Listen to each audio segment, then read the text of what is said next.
Talking government procurement with a crazy bill called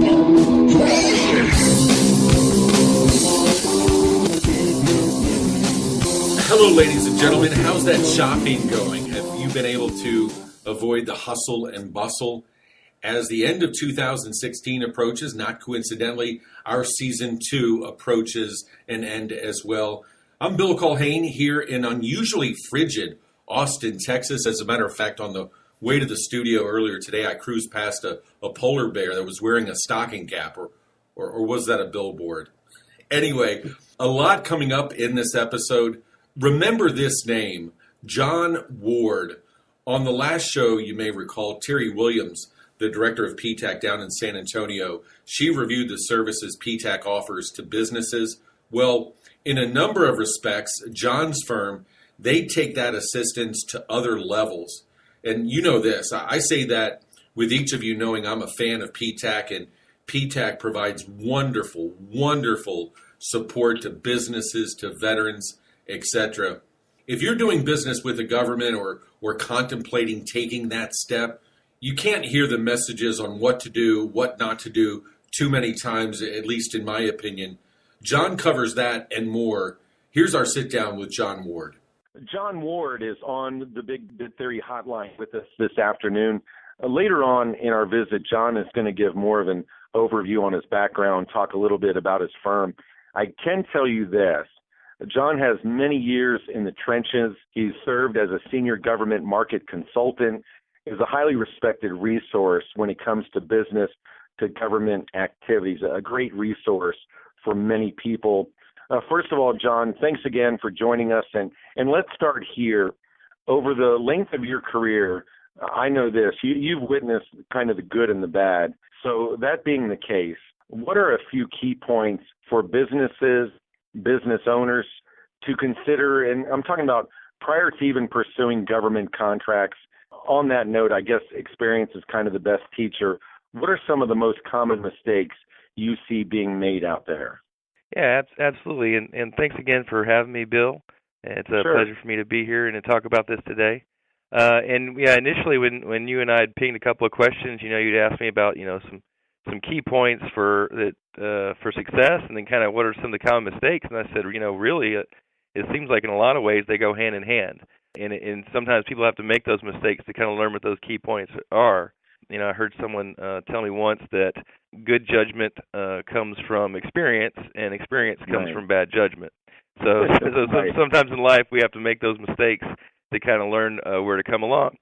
And I think one of the, kind of the three kind of mistakes that I see, which also, in a lot of ways, become areas you need to work on, is first off is not conducting research and learning about how to do business with a target government agency. And it's more than just knowing about the opportunities, which obviously is very important, but, understanding your market and understanding the agency that you're doing business with, and really trying to see things from the agency's perspective and see the needs of what they're looking for. I think another big mistake a lot of people make, and I tell this to all my clients, mistake number 2 is, people fail to make a relationship with an agency. They don't attend the pre-bidders conference. They don't attend pre-proposal meetings.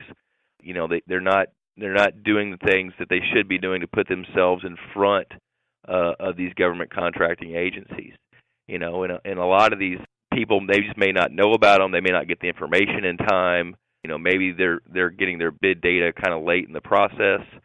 So it's very important to know about these things early on in the process. And absolutely, if you have the opportunity to attend these pre-bid meetings or to attend these pre-proposal meetings, carve that hour and a half out of your day and get over there.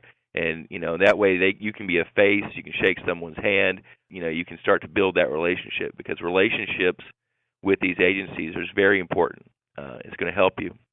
And the third mistake, which also again kind of becomes kind of a key point, is and it kind of falls in line with number 2, and with building those relationships, is not consistently marketing and staying on top of the agency procurement staff. You want to be someone that's the first one that comes to their mind. And so it's not just about submitting proposals. You also have to continually market yourself, send information, create marketing proposals, create one-page slicks, do what you can to keep your information in front of these people. That way, when they see your proposal, they go, okay, yeah, I remember this company. I know who they are. Remember, they sent us some materials last month, or they sent us that 6 months ago. But by continuing to stay in front of these decision makers, in front of the procurement staff, then your company will be, someone that they'll think of, and this is all stuff you can do just to help make your proposal stick out. So, understand your market, make a relationship where you can, and then keep your information in front of the agencies. I think those are all things that people fail to do, and they're all, three things that are very important if you want to be successful in government contracting. I think you bring up they're all great points, John, but I think you really bring up an excellent point when you talk about relationships, because in my day job, one thing that I see is kind of along those same lines, where in this day of automation, in this kind of microwave world where we expect everything to happen quickly, well, it is still kind of that old school approach of make sure the person you're trying to sell to, make sure they know who you are.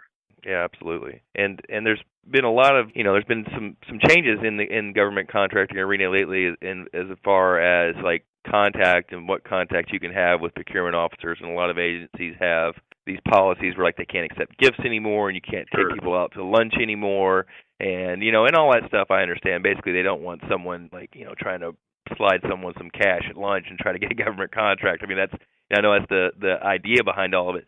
So you have limited access to when you can make this contact, and you can't have those face-to-face times. And that's why these pre-bid conferences and these pre-proposal meetings are really important. And that's why it's important to get this information as soon as possible, because a lot of times those conferences or those meetings are very early on in the process. So if you're finding out about it after that happens, or kind of towards the end of the bid cycle, you're really at a disadvantage. Yeah, one thing that we've talked about on the podcast throughout the years is the fact that time frames are shrinking, and so you do need to be flexible. You do need to be mobile. And said it, the days of taking somebody to a Dallas Cowboys game with the hope of getting government business, those days are over. Of course, there are still instances where some shenanigans go on, but anyway, play by the rules and follow those tips. That's a great starting point, John, no doubt. Now, break it down for those folks who are new to the business to government world, and heck, even maybe those who have some experience, this will be valuable information. What are some elements, and I know there's a lot that goes into it, but what are some elements of a competitive bid response? And I get that question a lot, and that's a lot of what we do and what I do is helping people, prepare those proposals and prepare those opportunities. The biggest thing kind of comes back to the number one mistake, and that's not conducting the research. Understanding the opportunity request and to be thorough in your submission. The best preparation for winning a government contract is understanding the process, aligning your skills with needs, and following through. So in other words, you prepare, you align your skills or products with a product or a need, and then you execute that plan. You be thorough and you follow through. So a lot of what we do in making that competitive bid process, what I tell people first and foremost, and it's surprising how many people really don't do this, is I say read the entire proposal and start to finish, of the RFP, the request for proposal, or the RFQ, or the ITB, whatever it is. Take time to sit down and read the whole thing slowly and make sure you understand exactly what they're looking for. I don't know how many times I've talked to a client about something and they've just kind of scanned over the main points, and there may be something very important in there that they just kind of skipped over. And, not everyone wants to read through every proposal that's in front of them, and I understand that. We all kind of skim through things. But if you've identified something and you've gone through your qualification process and you say, you know what, this is something we really need to go after, that's the first thing. Just sit down and make sure you understand exactly what they're looking for. And then once you understand exactly what they're looking for, what I do then is try to make my proposals answer every single question they have, and so there's no what ifs, there's no gray areas. I want everything to be clear cut from start to finish. This is what our plan is going to be. This is how we're going to execute it. And here's a summary of how it's all going to go down. And here's all our information. Depending on what it is. Projects, service contracts, or proposals are a lot different than goods. Goods are typically a lot more straightforward. They say we need 20 units, then you can say, this is our price per 20 units, and it's it's pretty straightforward at that point. But at service projects, it's very important that you're thorough from start to finish, answer all the questions, and make it very black and white, make everything clear to the government agents. And then if you've done the other things we've talked about, if you've done your research and you've attended the meetings and you've made relationships and you've marketed yourself to them and you're staying on top of things, then you're going to better your chances of that proposal to stick out and to have them pay you the same courtesy of reading yours thoroughly and giving you an opportunity to win that bid. We've been in this business, the two of us, for a while, and I know you speak with a lot of business owners. Over the course of the last 3 years or so, I've spoken with a number of business owners as well. And sometimes, not all the time obviously, but sometimes I get the feedback, there's too much bureaucracy, there's too much red tape, there's too much involved. We don't even go after government business. But your opinion, is that a good reason to not go after what is arguably one of the biggest customers in the entire world? I'll say this, it's not for everyone, and that's just me being honest. Not every company is going to do business with a government agency. And if you go to any site that's run by a government agency, and they usually all start off with that, they all will all tell you that. This isn't for everyone. There are a lot of pros. It's pretty much consistent business regardless of market. I mean, the government agencies are still going to function in their ways, and their missions are still going to go forward, and that money is going to be spent. So there's in some ways there's a lot of securities. You get people who get long-term 3, 4, 5-year contracts, so they know what their company's doing. They have a direction. They know they're going to be in good shape over those time frames. They know how to plan. They know how to prepare. There's a lot of pros to doing business with government agencies. A lot of security, and quite frankly, there's a lot of money to be made. There's, as far as budgets go, if you're looking at every state, county, city, and federal agency, it's by far the biggest spender in this country. It's not even close. And like I said, in a lot of ways, a lot of pros. But again, some people don't have, quite frankly, what it takes as far as understanding how to execute, understanding how to submit proposals, understanding how to make themselves stick out. So there is some work involved there, but with that work can come huge rewards. And there are resources, and we'll talk more about your firm specifically later in the episode, but there are resources available out there to address a number of those concerns. But I do agree, at the end of the day, it isn't for everyone. I guess my thought is, if you have a specific rationale for not pursuing government business, for example, I don't know how to put together a bid response. Well, there are resources out there. And again, we'll touch on that more in a moment. Now I'm going to ask you, John, to pull out the crystal ball I'm sure you have there on your desk. And I'm talking about today, right now. What is your opinion on the current state of business to government? You've touched on a couple of things, but we turn on the news, we read the reports. What's going on post-election? Cyber terror is ongoing. There are a variety of thoughts and forecasts out there. What do you see as the short and maybe even the longer-term prospects for business to government? Yeah, and that's a concern that I get from a lot of people. Whenever there's a change in direction, what's going to happen. My assumption is that being a Republican, Trump's policies will likely be more contractor-friendly. One of Trump's biggest supporters has been Peter Thiel, the co-founder of PayPal and Palantir. The latter recently won a court of federal claims case over using commercial products versus building software in-house. This could have a bigger effect long-term, opening up more commercial software opportunities versus government agencies building in-house software. There was also some talk early in the Trump campaign complaining about compliance and reporting burdens with government procurement. So we might see more contract vehicles designed to let agencies buy more like commercial entities. But a lot of that is speculation, and it remains to be seen. Government contracting was really not a big talking point for either of the candidates this year. I will say, regardless of who's in office, the mission of the government remains the same. Technologies such as cybersecurity, cloud, mobile, data analytics, they'll all remain crucial to how the government agencies meet their mission. With you mentioning, cybersecurity as being a hot topic right now. Right. I know yesterday, Senator McCain the Arizona Republican who chairs the Senate Armed Service Committee, was calling for new investigations, and he said the Russian election-related hacks threaten to destroy democracy. That was the big quote coming out yesterday. So I do know that cybersecurity right now is the hot topic button. There's probably going to be some more investigations done, sure, but as far as contractors, what's important to them is there's probably going to be an emphasis on that. There's probably going to be some growth there in that sector, I would think. But for the most part, I think we're, a lot of it right now is still speculation. We're kind of waiting to see what's going to happen. But again, keep in mind, a lot of these federal budgets are already set forward.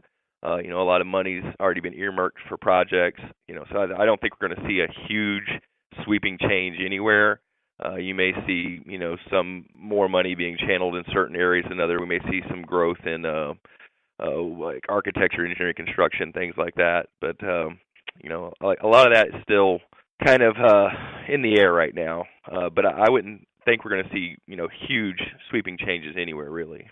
You said it. It'll be interesting to see what the weeks and months ahead have in store, because right now there are a lot of sound bites out there, and when it comes time to move forward with actual policies and those kinds of things, it'll be, especially in our world, interesting to see what kind of impact there is. Now, John, if any of our listeners want to follow up and they want to know about what services your firm provides, how can you be reached? The best way to get in touch with me is via email. And again, my name is John Ward. That's JOHNWARD. And my email is jward at WinGov Consulting, like Win Government Consulting. And so wingovconsulting.com. And our website is almost complete. It's under construction right now. We're just putting some final touches on it. I can also be reached over the phone at 512-825-0626. That's our main number, and that'll come directly to me. All right, well, very good. And to our listeners out there and our longtime listeners, they kind of know already, but we will have that information in the description of the podcast as well. And John, before I let you go, just a real quick elevator pitch on exactly what it is that your firm can do for a business that's, one, considering doing business with the government, or even those businesses that are currently involved but maybe want to change things up a little bit. Yeah, absolutely. So our primary focus is to assist people in preparing their government contracting opportunities. A lot of people will use a firm to help them identify opportunities and to help get that information to them and get them that contracting information.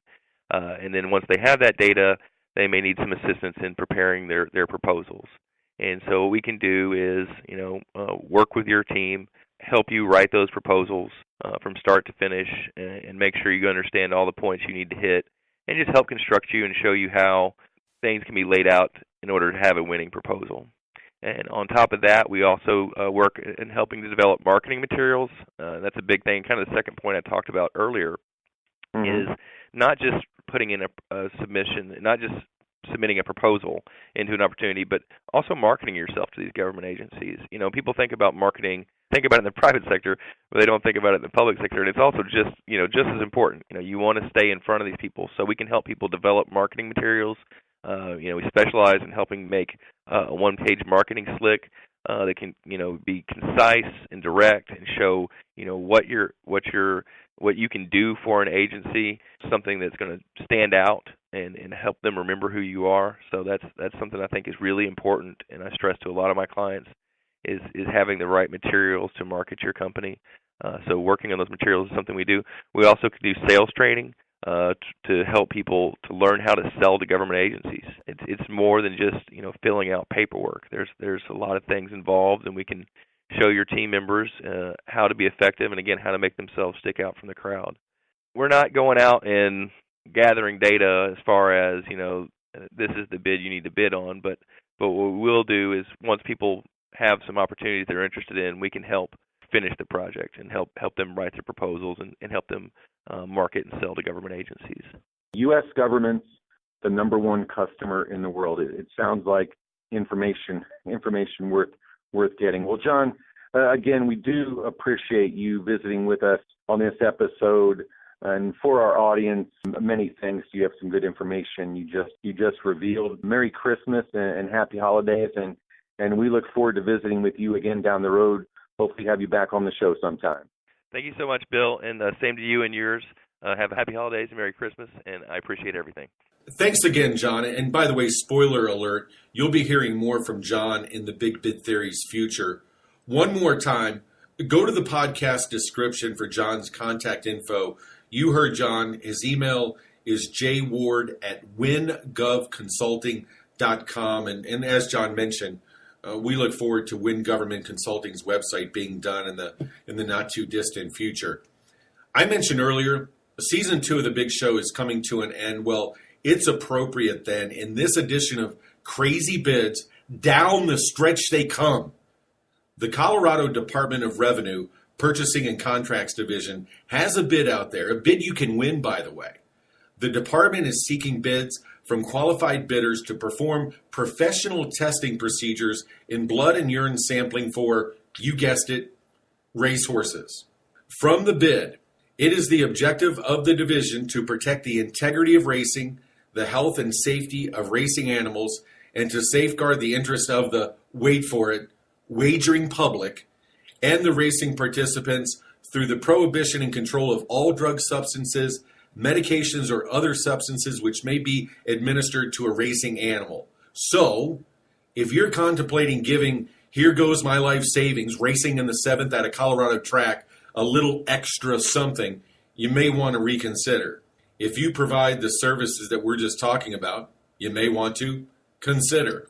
Many thanks for continuing to download, share, and follow the Big Bid Theory.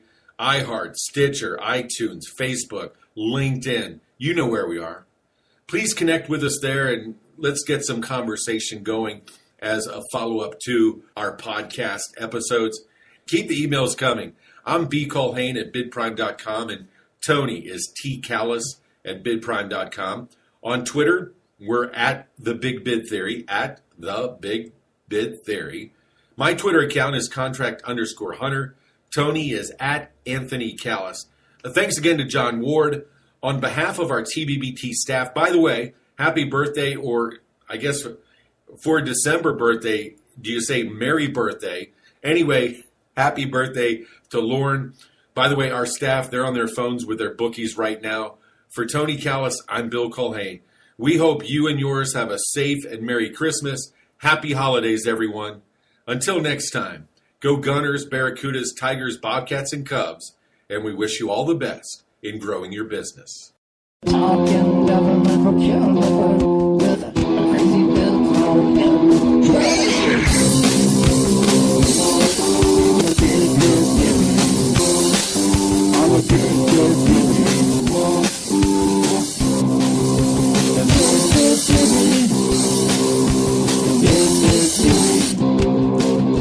The Big Bid Theory.